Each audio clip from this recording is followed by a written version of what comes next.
Hello, I'm Tomi Huhtanen, Executive Director of Wilfred Martens Center for European Studies. Welcome to our today's Thinking Talks. Today we have our special guest is Vladimir Milov, who is former Deputy Minister of Energy of Russia. He's a reformer of Russia after the collapse of the Soviet Union. Then when Putin took over, he became a critical voice in Russia and finally an opposition leader. Today, he's a talk leader in European global media. You see his articles in Financial Times, The Economist. He's also a research associate of the Wilfred Martens Center for European Studies.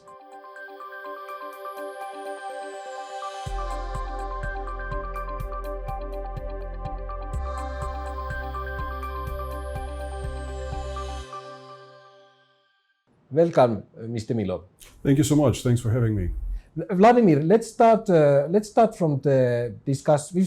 In our discussion, we will speak about EU, Russia's future. But let's start from the discussion of today, which is of course the security policy. In these days, there's a big discussion on whether Russia will make a move in Ukraine and raise the great concerns.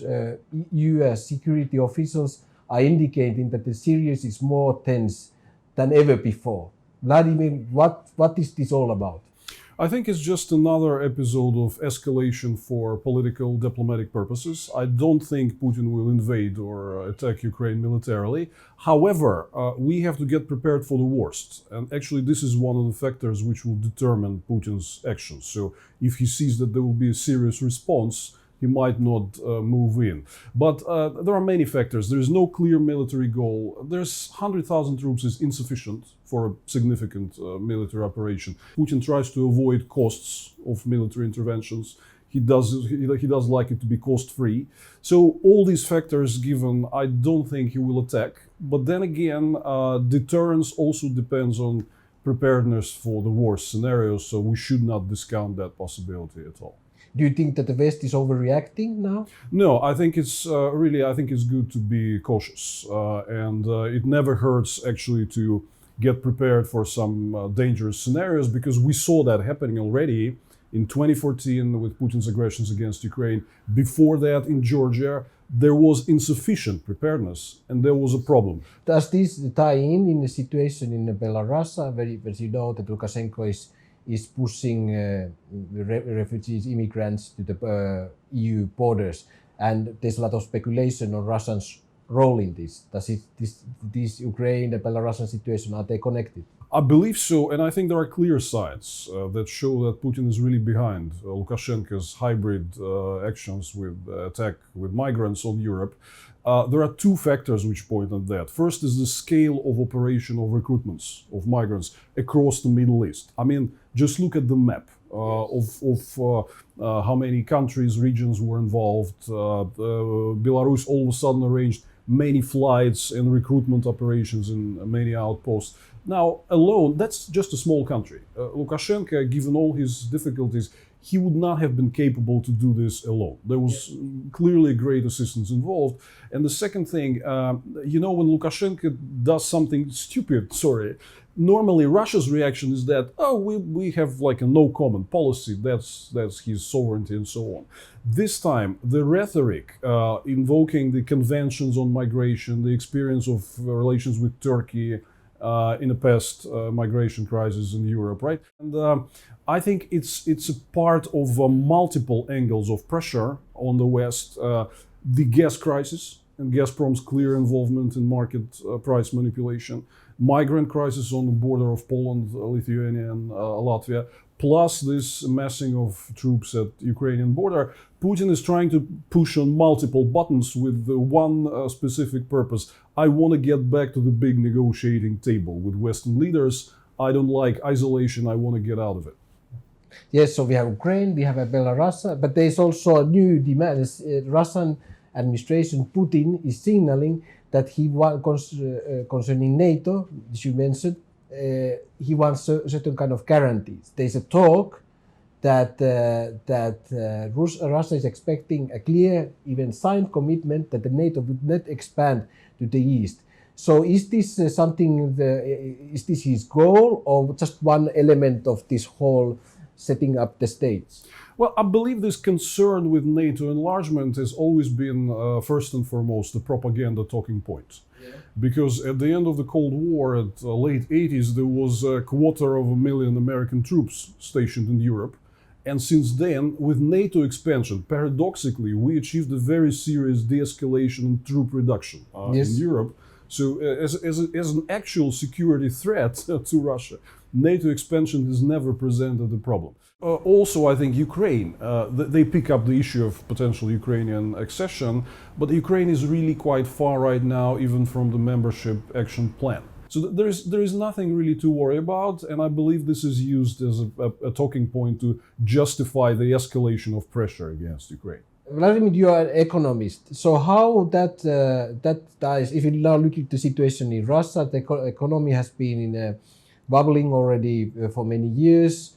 This linked to the declining popularity of Putin. What is the political situation now in Russia, especially vis-a-vis Putin and his continuation in power? I think there's a big split because Putin loves geopolitics. So he's like 80% of the time he's focused on that, his favorite geopolitical games. Russians don't like that. They want him to come back, refocus on fixing the broken domestic situation, which is deteriorating by the day. That is right. We are now in an 8th consecutive year of decline and stagnation of real wages. In any normal country, government would be wiped off the map much sooner for not delivering on economic promises and so on. So this is why Putin has big problems. His approval ratings are at historic lows.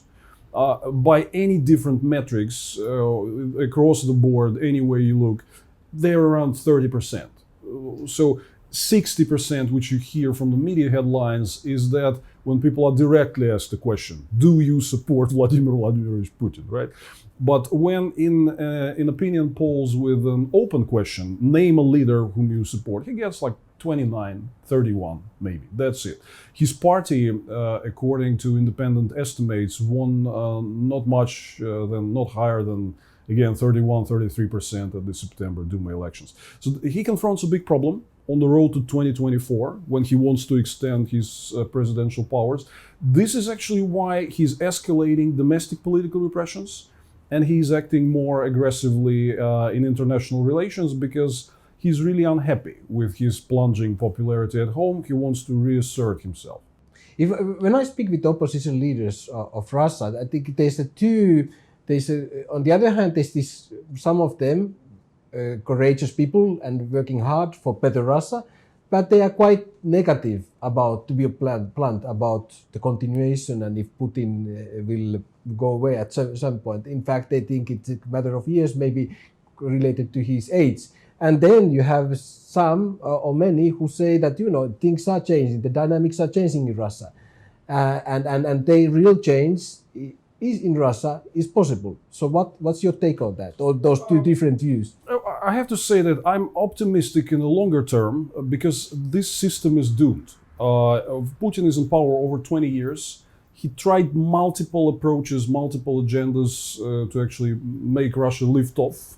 He was not capable of achieving that. We are in deep stagnation with no real prospect of going anywhere. This system he's built, highly monopolistic, exclusive system for just a handful of kleptocrats and oligarchs, with the rest of the country living in poverty, right? This system is not working.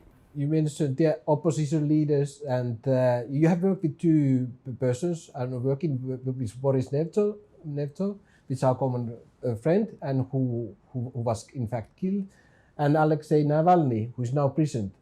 To put it bluntly, how safe is Alexei Navalny? We have great concerns about his health, his safety. His health is more stable now as compared to spring, when he was denied medical assistance and went on hunger strike. He's better now, but we're still very concerned about the residual effects of the poisoning. So we're very concerned, and we very much welcome the support of Europeans and the European People's Party in particular, which always took the firm position demanding release of Alexei Navalny and other political prisoners. But I think more needs to be done. particularly we are approaching the anniversary of Navalny's imprisonment in January. We believe that Europe must take some serious action to actually force Putin to implement the decision by European Court on Human Rights, which decided in February that Navalny should be immediately released, but Russia is not compliant. In West and in Europe, there's a lot of the talk about sanctions and how efficient they are and how helpful they are. What is your take? Well, first, I disagree with the notion that sanctions do not work because they haven't changed Putin's behavior. Yes, they had. Because before a big package of financial and sectoral sanctions were introduced in middle of 2014, after Russia has downed Malaysian jetliner over Donbass, Putin was involved into a full-scale military assault on Ukraine. Troops were moving, right? They tried to take Mariupol and other cities of Donbass and so on, and this offensive has stopped. Sanctions was a significant factor that have contributed to it. So since then, the conflict in Donbass had evolved into a low-intensity conflict. Before that, it was a hot conflict with a real prospect of Putin taking more of Ukrainian territory. But I don't think it's also worth looking at sanctions as like magic silver bullet, which will change all the things overnight. It's an important element of deterrence. Sanctions of 2014 did their job by deterring further incursion into Ukraine. They've also contributed to tying Putin hands economically, because Russian big state players don't have access to Western capital markets. That's an important impediment. But I think more needs to be done, particularly Navalny's team has been calling for sanctions against the Russian oligarchy, which is thriving. It's investing its corrupt capitals across Europe and the West, and it continues as normal. Sanctioning the oligarchy and these big state-linked economic players, that's important. This is something that was still not really done to this point.